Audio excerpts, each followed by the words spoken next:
اب تحریک انصاف کے جو بڑے اہم رکن ہیں اور ان کے گھر میں اس گاڑی کے ساتھ وہ ان کا دروازہ توڑا گیا، اور جب یہ مختلف گاڑی کے ساتھ جب ان کا دروازہ توڑا گیا تو اس کے بعد سوشل میڈیا کے اوپر تحریک انصاف کے جو ورکر ہیں جو پیسے لے کر کام کرتے ہیں وہ اب بڑا اظہار افسوس کر رہے ہیں، بڑی مذمت کر رہے ہیں۔ کرنی بھی چاہیے، ضرور کرنی چاہیے، جو غلط ہے اس کو ضرور کہنا چاہیے یہ غلط ہے۔ میں بھی یہ غلط کہتا ہوں کہ یہ چیز غلط ہے، حکومت کو اس طرح کا کام نہیں کرنا چاہیے، حکومت کو عورتوں کی تذلیل نہیں کرنی چاہیے، گھر جا کے دروازے توڑنے نہیں چاہیے، چاہے وہ کوئی بھی حکومت ہو، اس طرح کا کام نہیں کرنا چاہیے۔ ہم بھی اس چیز کو غلط کہتے ہیں، غلط کہنا چاہیے، لیکن جب ان کی حکومت تھی، عمران خان کی حکومت تھی، تو اس وقت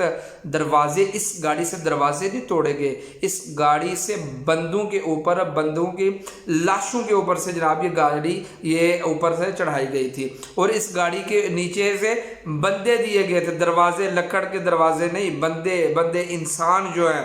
امت مسلمہ کے جو مسلمان ہیں وہ، اور وہ جو لبیک یا رسول اللہ کا نعرہ لگانے والے تھے، وہ جو حضور کی ختم نبوت کے لیے نکلے تھے، وہ لوگ اسی گاڑی کے نیچے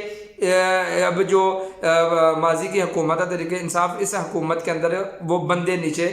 دیے گئے تھے، شہید کیے گئے تھے۔ تو اس وقت سارے یہ جو پیسے لے کر کام کرنے والے ہیں سب یہ کہتے تھے اچھا ہوا انہوں نے بغاوت کی ہے، اچھا ہوا انہوں نے بغاوت کی ہے۔ مجھے یہ بتائیں کہ اب ہم یہ کہیں پھر اچھا ہوا ہے، تمہارے یہ جو ساتھ ہو رہا ہے ہم یہ کہیں اچھا ہوا ہے، لیکن ہم نہیں کہیں گے اچھا ہوا ہے، ہم ہرگز یہ نہیں کہیں گے اچھا ہوا، ہم یہ کہیں گے مکافاتی عمل ہے۔ اس لیے میں یہ بھی کہتا ہوں کہ کتوں کی طرح بھونکنے سے پہلے جو ہے نا سوچا کرے۔ اب